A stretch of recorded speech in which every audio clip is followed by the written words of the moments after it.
In the heart of Florence, the sun touched every stone building with gold, and the streets were filled with the soft sound of violins and laughter. It was the season of music, and tourists from all over the world had come to listen to the city's grand summer festival. In the middle of it all stood Lorenzo de Luca, one of Italy's most famous violinists. His posters were everywhere, on walls, on lampposts, even in cafes where people whispered his name with admiration. Lorenzo had earned his fame through years of strict discipline. He played with precision, elegance, and confidence that almost looked like pride. To many, he was a genius, but to those who worked with him, Lorenzo was also known for something else, his arrogance. He believed that classical music, with its centuries of history and sophistication, stood far above all others. To him, music was not just sound. It was science, art, and control. He respected Mozart, Vivaldi, Beethoven, and Bach, but little else. One warm morning, as Lorenzo tuned his violin inside the great Teatro Romano, the festival organizer entered with a cheerful smile. "Maestro Lorenzo, I have good news," he said, holding a clipboard. "We will have artists from different countries this year. A group from Mexico will perform traditional mariachi. It will bring color and diversity to the event." Lorenzo stopped tuning and looked up with raised eyebrows. "Mariachi?" he repeated slowly, as if the word itself were a joke. "You mean the band with big hats and trumpets?" "Yes," the organizer said proudly. "They bring their own violins, guitars, and voices. It's joyful, passionate music. The people will love it."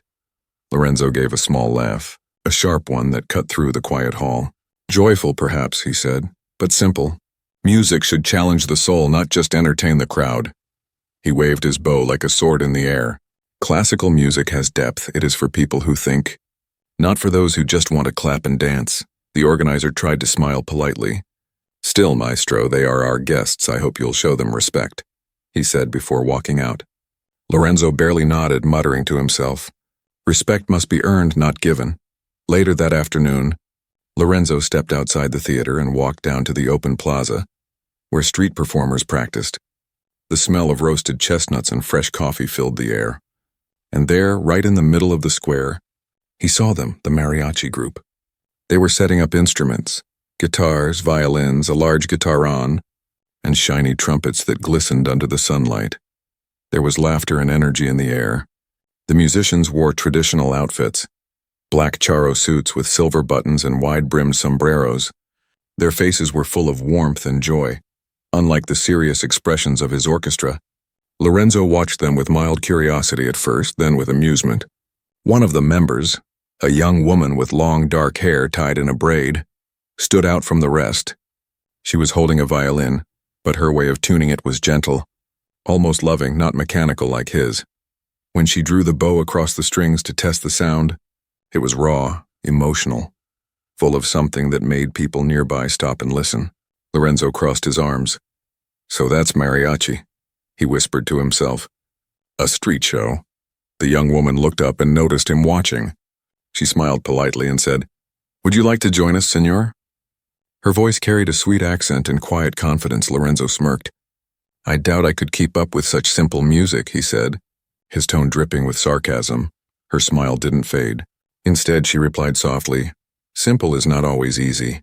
Sometimes it is the hardest to play with heart." Then she turned back to her group, her fingers moving across the strings with effortless grace. Something in her words lingered with Lorenzo, but he brushed it off. He turned away, muttering, "Heart is for amateurs, technique is for masters." As he walked back to his hotel, the sound of their practice followed him. It was lively and emotional. Each note seemed to dance in the air, drawing laughter from children and smiles from strangers. Lorenzo found it strange that something so simple could make people so happy, but instead of understanding it, he told himself that they didn't know real music. That evening, Lorenzo sat by his window, looking down at the lights of the city. He practiced the same classical piece he had played 1,000 times. Each note was perfect, each bow movement flawless. But the more he played, the emptier it felt. The applause he imagined in his mind didn't sound as sweet as the laughter he had heard in the plaza. He stopped and looked at his violin. It was the same instrument as the one that young woman had held, yet the sound she created seemed warmer, freer. How could that be? He wondered. Then he shook his head and told himself, "Nonsense, technique is everything." Outside, faintly in the night, he could still hear distant mariachi music echoing through the streets. The rhythm, the laughter, the clapping. It refused to leave his mind. For the first time in years, Lorenzo couldn't focus on his practice. He had no idea that this simple music, and that young Mexican woman with her bright eyes and gentle smile, would soon challenge everything he believed about art, pride, and what it truly means to touch someone's heart through music. The next morning, Florence woke up to sunlight spilling across cobblestone streets. The air smelled of freshly baked bread and roasted coffee.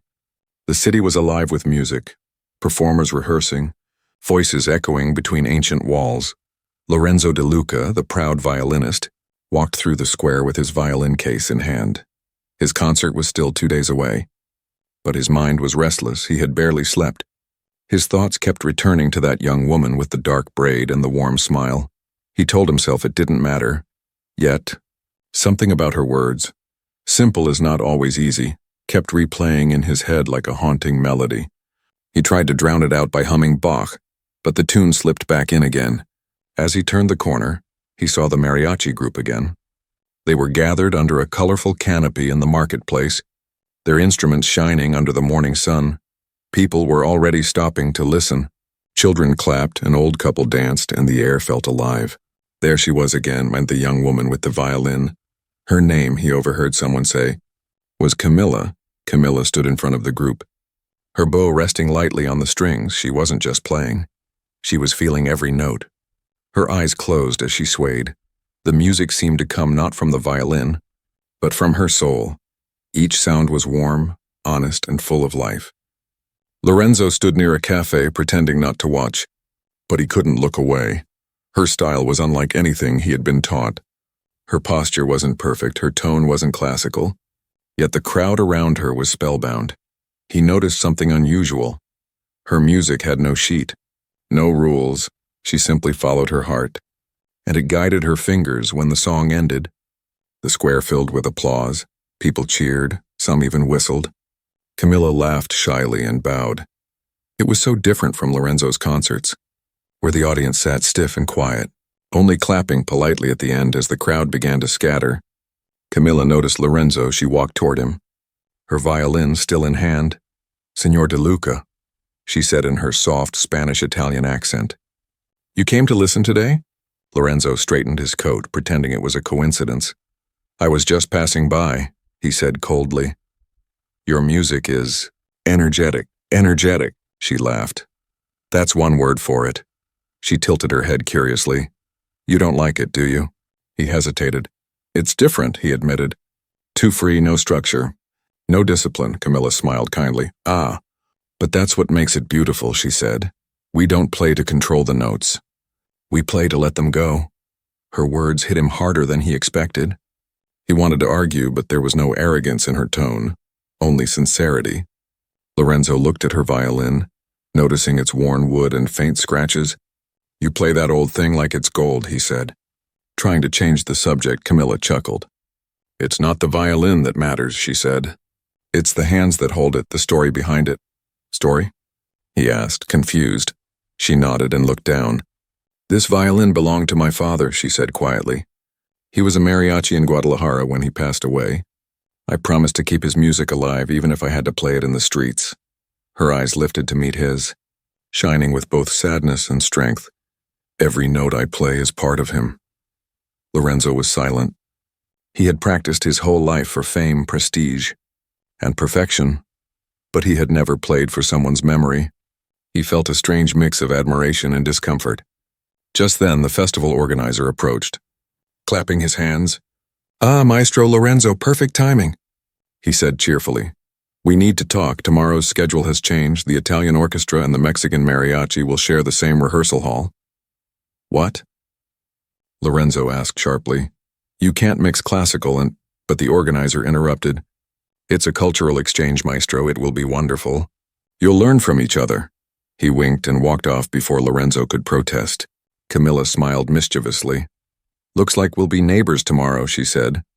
Lorenzo sighed. "I suppose so." The next day, the rehearsal hall buzzed with activity. The marble floor echoed with footsteps, and the air smelled faintly of rosin and brass polish. Lorenzo stood at one end with his orchestra, tuning their instruments with precision. At the other end, the mariachi band tuned theirs, their laughter filling the room like sunlight. When Lorenzo's orchestra began to play, the sound was grand and polished, every note in perfect harmony. The violins rose and fell like waves under his lead. Camilla watched from a distance, nodding respectfully. Then it was their turn. The mariachi began with a soft guitar rhythm, followed by a trumpet's bright cry. Camilla lifted her bow and joined in. Her notes danced playfully around the melody. Bringing it to life, Lorenzo folded his arms. Frowning, to him it sounded chaotic, too emotional, too raw. But as the song went on, something strange happened. His orchestra players began tapping their feet, smiling. The music was infectious. When the last note ended, the room erupted in applause, even from Lorenzo's musicians. Camilla turned to him and said, "You see, maestro, even hearts trained by Mozart can still dance." Lorenzo looked at her. Speechless for a moment, he wanted to smile, but his pride wouldn't allow it. "Perhaps," he said coolly. "But dancing is not performing." Camilla only laughed. "Then maybe someday I'll teach you how to do both." As she walked away, her braid swaying gently, Lorenzo felt something shift deep inside him. For the first time, he began to wonder if the true power of music wasn't in perfection, but in emotion. And though he wouldn't admit it yet, he knew this young woman was about to change everything he believed about music, and maybe even about himself. The morning sun poured through the high windows of the old Florence rehearsal hall, dust floating in the golden light like a million tiny stars. The smell of wood, varnish, and coffee mixed in the air. Two worlds were about to meet and collide. On one side stood the Italian symphony, disciplined and serious, their instruments lined up neatly like soldiers before battle. On the other, the mariachi group from Mexico, lively, laughing, tuning their instruments with ease and color. Lorenzo arrived dressed sharply in a dark suit, his violin polished to perfection. His every move was measured, his every expression calm and proud. The members of his orchestra stood as he entered, waiting for his signal. "Let's begin," he said simply, his voice echoing off the marble walls. The first notes of Vivaldi's Four Seasons filled the hall, precise, elegant, powerful. Lorenzo's bow moved like a blade, cutting through silence with flawless rhythm. Every musician followed him perfectly, not a note out of place. It was beauty through control, order, and discipline. But halfway through the rehearsal, laughter broke out from the other side of the hall. Camilla and her mariachi group were unpacking their guitars and trumpets, warming up for their own session. Their sound was messy, full of chatter and bursts of melody. Trumpets calling, violins answering. A few of Lorenzo's players frowned in irritation. Lorenzo's brow tightened. He raised his hand and stopped the orchestra. "Can someone tell them to be quiet?" he said sharply. "This is a rehearsal space, not a street corner." Camilla, who had heard him clearly, looked up from across the room. Her brown eyes glimmered with mischief. She walked a few steps closer, her violin resting lightly on her shoulder. "Good morning, maestro," she said kindly. "We're just warming up." "Warming up?" Lorenzo repeated coldly. "It sounds like chaos," Camilla chuckled. "Maybe it sounds like life," she replied. "You should try it sometime." The orchestra members exchanged glances, some amused, others nervous. No one ever dared to speak to Lorenzo that way. He cleared his throat, trying to keep his composure. "Music requires structure," he said firmly. "Without discipline, it is nothing." Camilla tilted her head and said, "And without soul, maestro, it is only noise." Her words struck him deeper than she realized, but he refused to show it. He gave her a polite nod, turned back to his orchestra and resumed playing. Still, something in the air had changed. As the Italians continued their classical piece, the mariachi group began tuning again on the far side. Only this time, their melodies started blending softly with Lorenzo's music. The contrast was strange but beautiful. The bright notes of the trumpets fluttered over the elegant violin chords like birds in the sky. Lorenzo's bow slowed, his eyes narrowing. He didn't plan it, but for a moment he listened, really listened. The two sounds, so different, somehow danced together. But then his pride stepped in. He raised his hand sharply and stopped the music. "Enough," he said. "You're disturbing the harmony." Camilla laughed lightly. "Or maybe we're completing it," she said, twirling her bow in her fingers.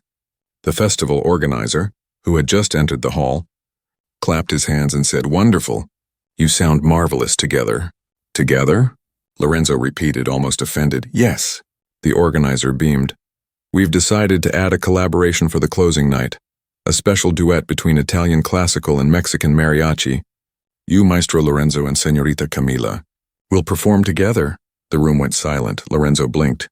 "Excuse me?" he asked. "I don't play for—" He hesitated, choosing his words carefully.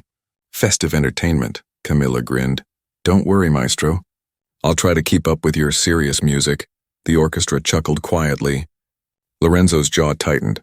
"This is absurd," he muttered. "Our styles are incompatible." The organizer only smiled. "That's why it will be unforgettable. The audience will see two worlds unite," he said before walking out, leaving them both standing face to face. Camilla looked at him, her expression softening. "Maybe this is not punishment, Maestro," she said. "Maybe it's a chance," Lorenzo gave a short laugh. "A chance to embarrass myself?" "No," she said, "a chance to feel." Later that afternoon, they stayed in the hall to plan the performance. Lorenzo sat stiffly in a chair, flipping through his sheet music, while Camilla played small melodies, testing which one might fit.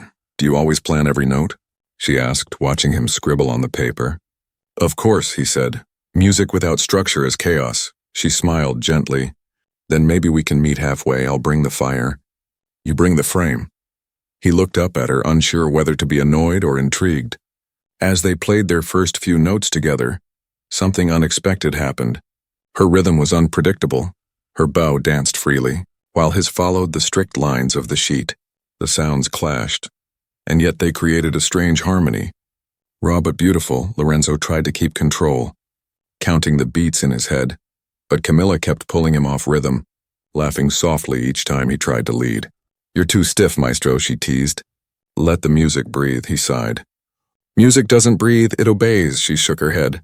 "That's why yours never smiles." That evening, when the rehearsal ended, Lorenzo walked home through the quiet streets of Florence, but his mind wasn't quiet at all. Camilla's words echoed inside him. Her laughter, her energy, the way her music didn't follow the rules, and it bothered him, yet fascinated him.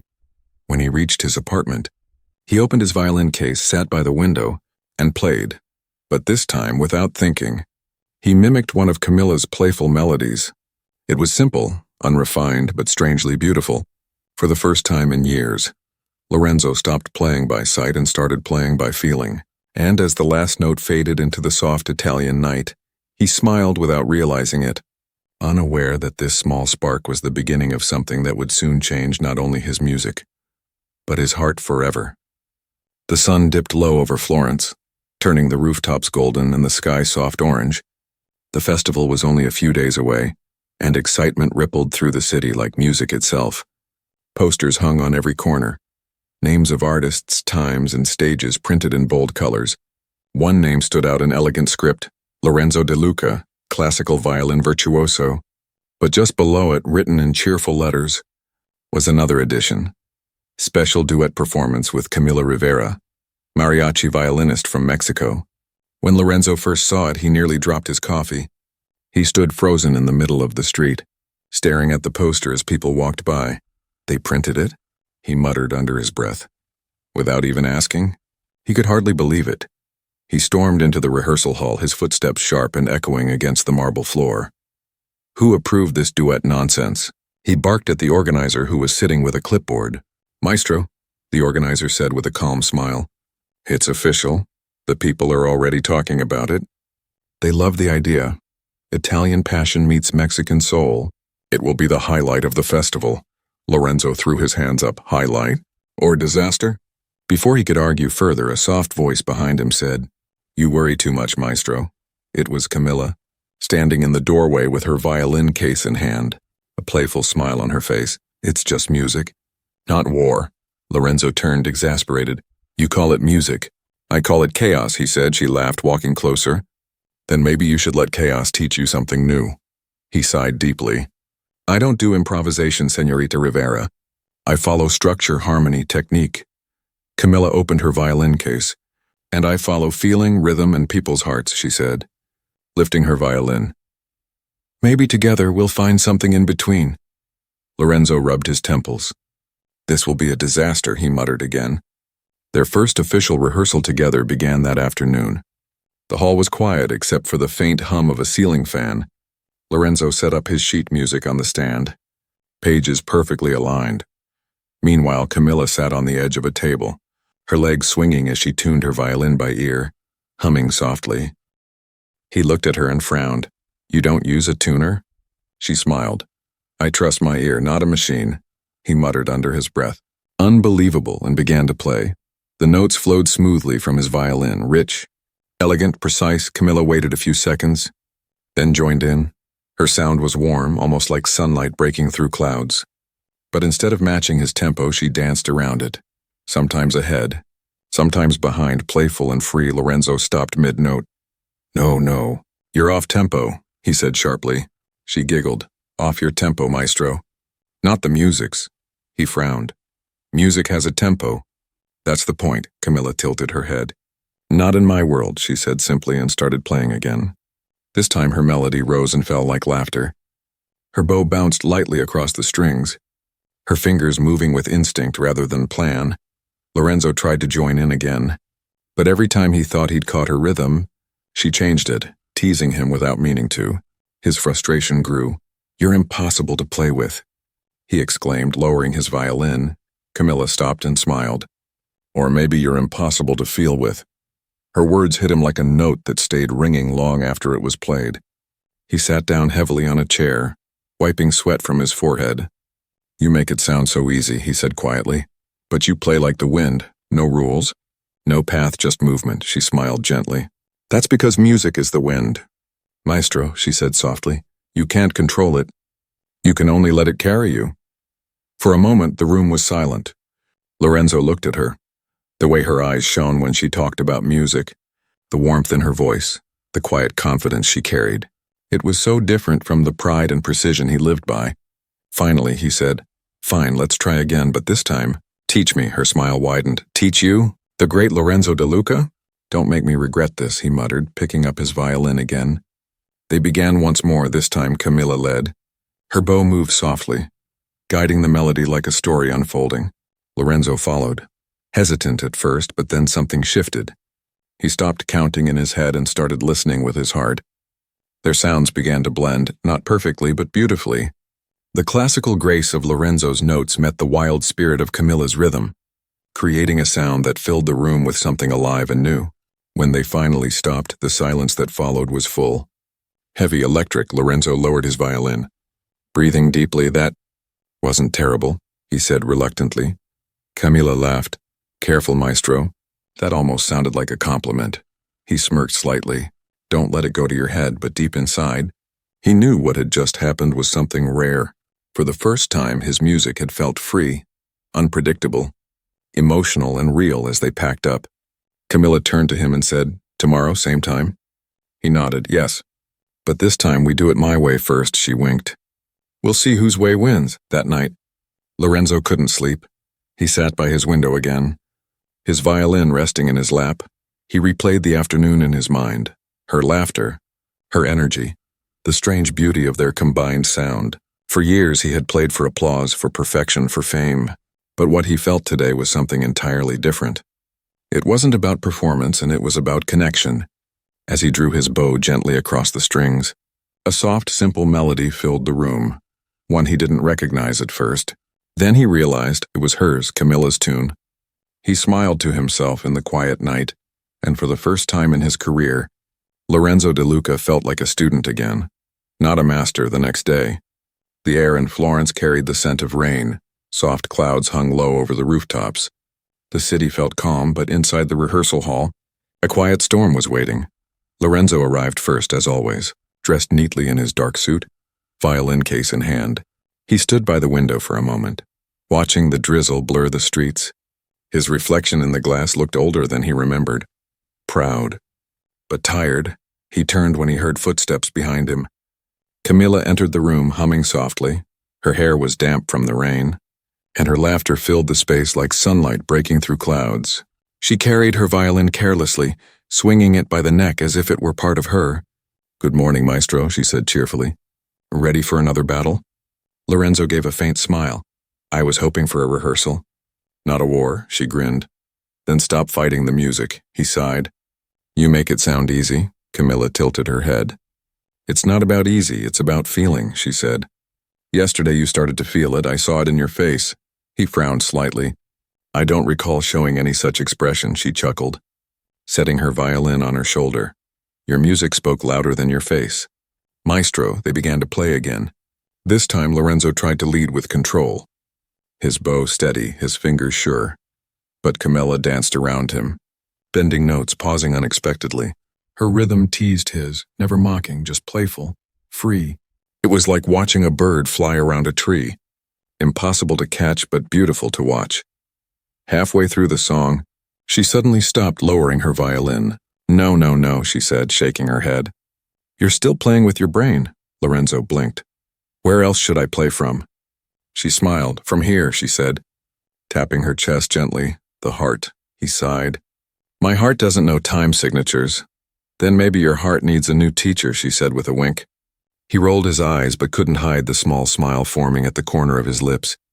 All right, teacher, show me. Camilla stepped closer. Her presence was warm, and her confidence softened his stiffness. Forget the notes, she said softly. Just listen to the air, to me. To the sound between us. She began to play, slow, deep, each note like a whisper. Her bow moved gently. As if she were telling a secret, Lorenzo stood still, his eyes on her. It wasn't technical perfection, but it had something else. Emotion, pure and unguarded. When she finished, the silence felt sacred. Now you, she said quietly. Handing him the melody, Lorenzo hesitated, his fingers trembling slightly. Then he lifted his bow and began. He tried not to think. He let the notes wander. His sound was unsure at first, but then it found shape, a mixture of elegance and warmth. Camilla joined in, and suddenly their music intertwined, her wild, heartfelt energy blending with his control and grace. The two sounds met like waves crashing and folding into each other. It was neither classical nor mariachi. It was something new, something that belonged to both of them. When the last note faded, neither spoke. The echo filled the hall like a heartbeat. Finally, Camilla whispered, There, that's what I meant, you see now. Lorenzo looked at his violin, almost in disbelief. That felt alive, he said quietly. Camilla smiled. Because it was alive. For the first time, he understood what she meant by feeling the music. It wasn't about control or perfection. It was about trust, not in the sound, in the moment, in the person beside you. Over the next few days, they practiced together constantly. Each session became less of a lesson and more of a conversation. Sometimes they argued, sometimes they laughed. Sometimes they played for hours without saying a word. One evening, after a long rehearsal, they sat near the window as rain fell outside. Camilla rested her violin beside her and looked at him. You know, she said softly, I used to be scared to play in front of people. Lorenzo turned, surprised. You? Scared? She nodded. Yes, when I was a child, I played in the streets of Guadalajara with my father. He told me, Camilla, never play for applause. Play for love. But after he died, I couldn't play for months. I was angry at music, angry at life. Her voice trembled slightly. Then one day, I heard a violinist on the radio. His playing was so full of pride but empty of feeling, and I realized I never wanted to sound like that. I wanted my music to mean something. Lorenzo looked down, the weight of her words pressing on him. For years, he had been that proud musician, imperfect but empty. He said quietly, I've been chasing applause my whole life, and I didn't even notice when I stopped enjoying it. Camilla smiled gently. Then maybe it's time to start playing for love, too. He met her gaze, and for a brief moment, there was silence. Not awkward, but meaningful. The kind that said more than words ever could. After that night, their rehearsals became magic. Crowds began gathering outside the hall just to listen through the open windows. The mix of classical and mariachi drew people in like a story unfolding note by note. Every time they played, Lorenzo felt lighter. He laughed more, smiled more, and even made small mistakes. But instead of frowning, he enjoyed them. Camilla had taught him that imperfection could be beautiful. By the end of the week, their duet was ready. But it was more than music now.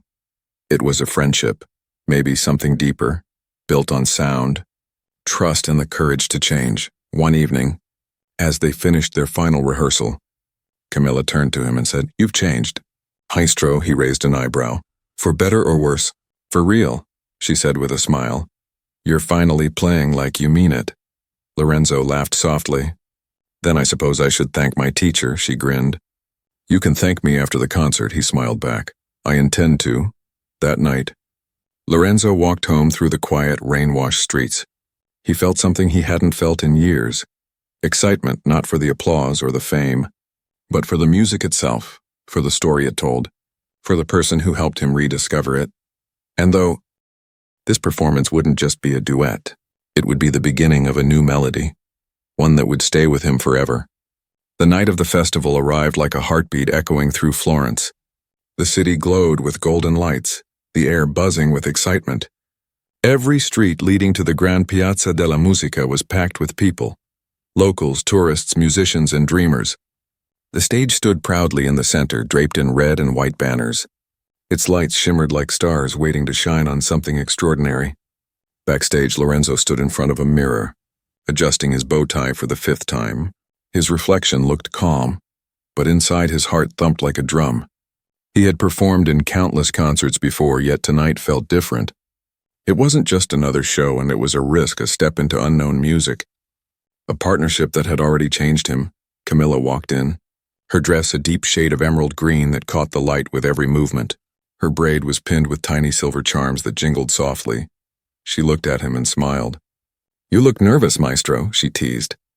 He gave a short laugh. "Me, nervous? Impossible," he said, though his hands betrayed him as they fidgeted with his violin bow. Camilla chuckled. "Good, nerves mean you care," she said, placing a hand over his. "Just remember, tonight is not about proving anything. It's about sharing." Lorenzo looked at her for a moment, her words grounding him. "Sharing," he repeated softly. "I'll try to remember that." Outside, the festival host announced the upcoming performance. "Ladies and gentlemen, for the first time ever, a fusion of two worlds. Please welcome Maestro Lorenzo De Luca and Señorita Camila Rivera." The audience erupted into cheers. The sound rolled through the square like thunder. Lorenzo took a deep breath, then glanced at Camilla.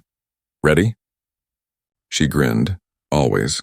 They stepped into the warm glow of the lights. The applause was deafening. The crowd stretched as far as the eye could see. Lorenzo had never seen so many faces waiting for his music. But this time the pressure didn't feel heavy. It felt alive. Camilla lifted her violin and nodded to the mariachi band behind them. The first strum of guitars filled the air. Rich, rhythmic, full of warmth, Lorenzo joined in, his classical tone weaving carefully between the beats. At first, the two sounds seemed to clash, sharp precision against flowing rhythm. But then slowly something magical began to happen. Camilla's melody soared, bright and full of soul. Lorenzo followed, his bow dancing across the strings with new emotion. The two styles, so different, began to merge into something that neither could have created alone. It was fire meeting water, passion meeting grace. The audience fell silent, completely entranced. The music told a story of pride, of learning, of two worlds colliding and becoming one. Camilla played with her eyes closed, every note a heartbeat. Lorenzo watched her for a moment, realizing that he was no longer leading. He was flowing with her. Together, as they reached the middle of the piece, Camilla took a step closer to him. Their bows moved in perfect harmony. The sound swelled, lifting through the air like a prayer. Lorenzo's heart raced, but not from fear, from joy. He was no longer just performing. He was feeling, living, breathing the music. Then came the part that wasn't rehearsed. Camilla leaned in and whispered, "Follow me," before breaking into an improvised melody. It was fast, wild, unpredictable. Lorenzo hesitated only for a second, then, without thinking, followed. The crowd gasped as the two violins began a playful duel, Camilla leading with fiery speed, Lorenzo responding with elegant precision. Back and forth they went, challenge and reply, laughter and emotion woven into every note. It was a conversation without words, a dance of sound and soul, and then, as if they shared one heartbeat, they slowed together, ending on a soft, lingering chord that hung in the air like a sigh. For a moment there was silence, deep, powerful silence. Then the crowd exploded into applause, cheers, whistles, and shouts. People stood clapping wildly. Some had tears in their eyes. Others waved flags or called out their names. Lorenzo stood frozen, chest rising and falling. He looked at Camilla. She was smiling through her tears. "We did it," she whispered. He couldn't find words. So he did something he had never done before. He stepped forward to the microphone and said, "I was wrong. The crowd quieted, all eyes on him. He turned toward Camilla. When I first heard her music, I called it simple, but tonight, I learned that simple can mean pure, honest, and full of life. His voice trembled slightly. I came here to teach, but instead I learned that music isn't about control. It's about connection. And tonight I was connected, heart to heart, with someone who reminded me why I started playing in the first place. The audience erupted again. Louder than before, people cheered, some even shouted, "Bravo!" and "Viva la musica!" Camilla bowed deeply, her eyes glistening. She turned to him and said softly, "You finally played with your heart." He smiled, his eyes shining with gratitude. "Thanks to you," he said, as they left the stage together, the sound of applause still echoing behind them. Lorenzo felt something inside him shift permanently. He wasn't the same man who had mocked her music weeks ago. The walls of pride and perfection he had built for years had finally cracked. And through them, light had entered. Backstage, reporters and photographers rushed toward them. Cameras flashed, microphones pointed. "Maestro, how did it feel to play mariachi?" one asked. Lorenzo smiled. "It didn't feel like mariachi or classical," he said. "It felt like music, the kind that touches the soul." Camilla laughed beside him. "See, Maestro? You finally learned to dance," he chuckled. "And you finally made me forget the notes." As the festival continued late into the night, people across the square hummed their melody. The duet had become the heart of the evening, a story that everyone felt a part of. When the crowd finally thinned and the lights dimmed, Lorenzo stood alone for a moment, looking out over the empty stage. The sound of their music still echoed faintly in his mind. He closed his eyes, smiled, and whispered to himself, "Simple music, the most beautiful kind of all." The applause still echoed in Lorenzo's ears long after he left the stage. It rolled through the corridors of the festival hall, soft and distant now, like the memory of thunder after a storm. Outside, Florence shimmered beneath a sky full of stars. The air was cool, the night alive with laughter and music spilling from cafes and open windows. But for Lorenzo, everything felt strangely quiet. The roar of the crowd had faded, yet the sound of Camilla's violin still lingered in his mind. He stood behind the stage curtain, his hands still trembling. He had played hundreds of concerts in his life, in Rome, Vienna, Paris, but none of them had ever made him feel this way. His chest ached, not from fear or pride, but from something deeper, something he couldn't quite name. Camilla appeared beside him, her face glowing with joy. "Maestro," she said softly, "you were incredible." He turned to her, still dazed. "No," he said with a faint smile. "We were." They walked together toward the quiet garden behind the stage. Away from the noise, a light breeze carried the smell of roses and wet earth. Camilla took off her shoes and stepped barefoot onto the grass, sighing happily. "I still can't believe what happened out there," she said, looking up at the stars. "Did you hear them, Lorenzo?" "They were singing with us," he chuckled softly. "Singing, shouting, crying. I've never seen an audience like that." He paused, glancing at her. "You made them feel something I never could." She looked at him curiously. "You don't give yourself enough credit." "Maestro." He shook his head. "No, I give myself too much," he admitted, his voice quiet. "All these years I thought music was about perfection. I studied every note, every movement. I built walls of technique around myself and called it art." Camilla's eyes softened. "And tonight?" He smiled faintly. "Tonight I broke those walls," he said. "And it was because of you." For a moment, silence fell between them, gentle and full. The moonlight glowed on the strings of their violins. Camilla sat down on the grass, hugging her knees. "You know," she said, "my father used to tell me, music only matters if someone feels it." Lorenzo nodded. He was right. Camilla smiled at the memory. He used to play in small plazas back home, no big audiences, no fancy halls. Just people passing by, laughing, dancing. Sometimes he'd stop mid-song just to talk to a child, or play a note that made an old woman smile. He said that was the true concert. Lorenzo looked down at his hands, the same hands that had chased perfection for decades. "I envy that," he said quietly. "I spent years performing for people who clapped out of habit. Not because they felt anything." Camilla looked at him, her tone soft but certain. "Then start now, Maestro. Play for them, the real way," he smiled. "You make it sound easy." "It's not," she said. "But it's worth it." A gentle rain began to fall. Soft and light, Camilla laughed and stretched out her arms. Letting the raindrops fall on her face, Lorenzo hesitated. Then laughed too, a sound that surprised even him. They both stood in the garden, drenched but carefree. "This is madness," he said, laughing. "This is life," she replied, spinning in the rain. Her green dress clinging to her, her braid sticking to her neck. She looked so alive that Lorenzo couldn't help but smile. "You're impossible," he said, shaking his head. "And you're learning," she teased. They stayed there for a long time. Just two musicians who had stopped being maestro and student. Just two people who understood each other without needing words. The next morning, the newspapers were everywhere. A night to remember. Italian virtuoso and Mexican prodigy unite hearts through music. Photos of them smiling, bowing, holding hands on stage filled the front pages. Lorenzo sat in a cafe reading the articles in disbelief.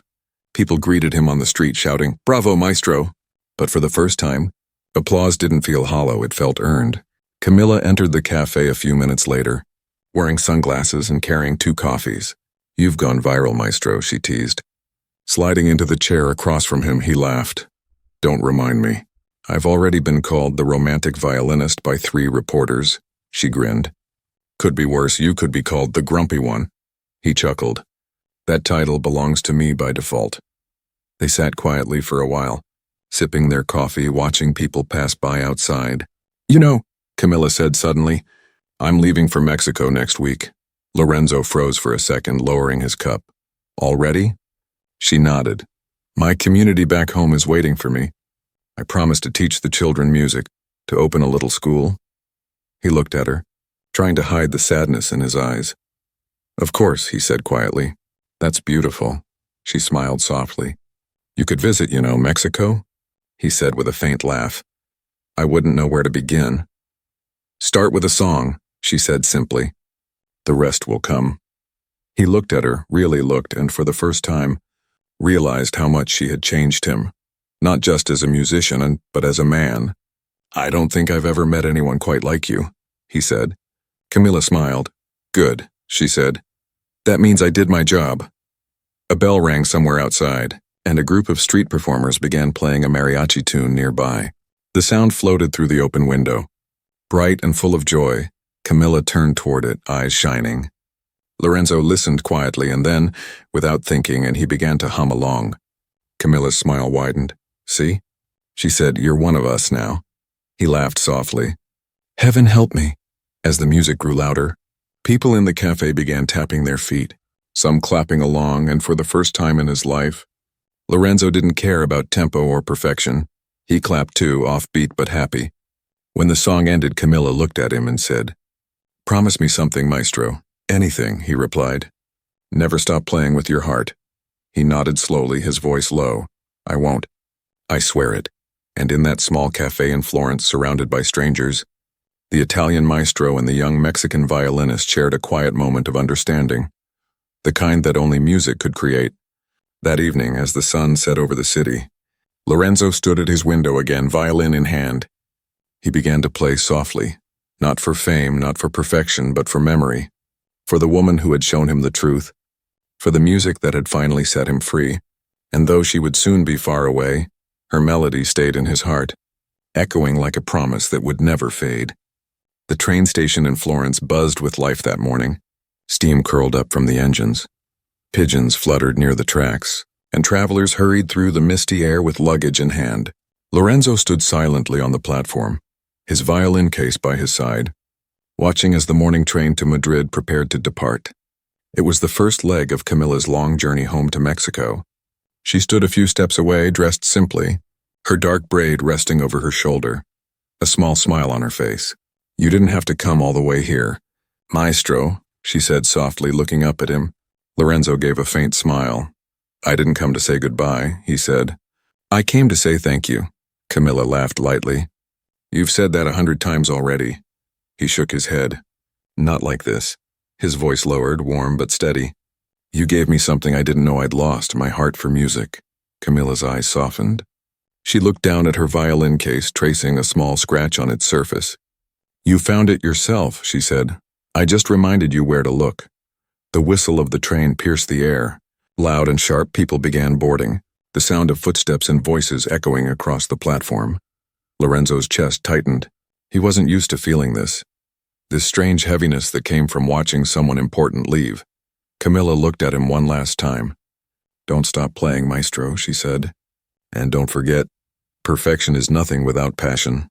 He nodded slowly. "And passion is nothing without meaning." They smiled at each other, the kind of smile that carried a story too long for words. As the train began to move, Lorenzo stood still, watching through the window as Camilla waved. Her reflection faded behind the glass until she was gone. But her music stayed with him, in the rhythm of the train wheels, in the wind, in the beating of his heart. Weeks passed. Florence returned to its calm rhythm. But something about the city felt different.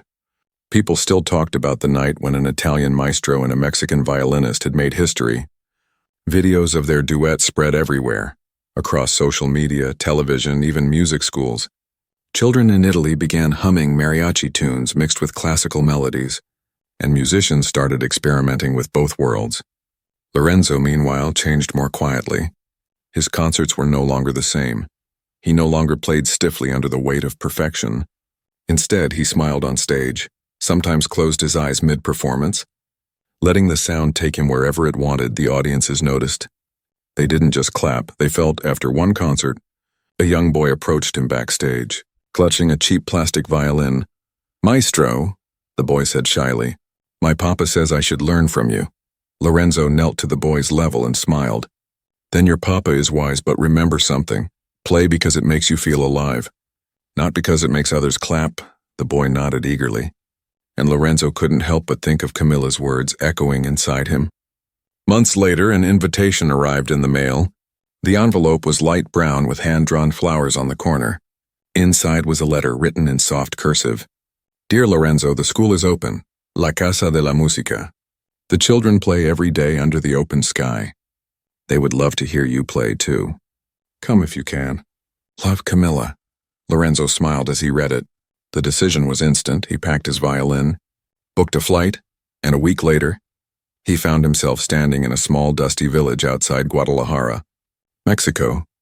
The air was warm and full of music, guitars strumming, children laughing, the faint sound of trumpets in the distance.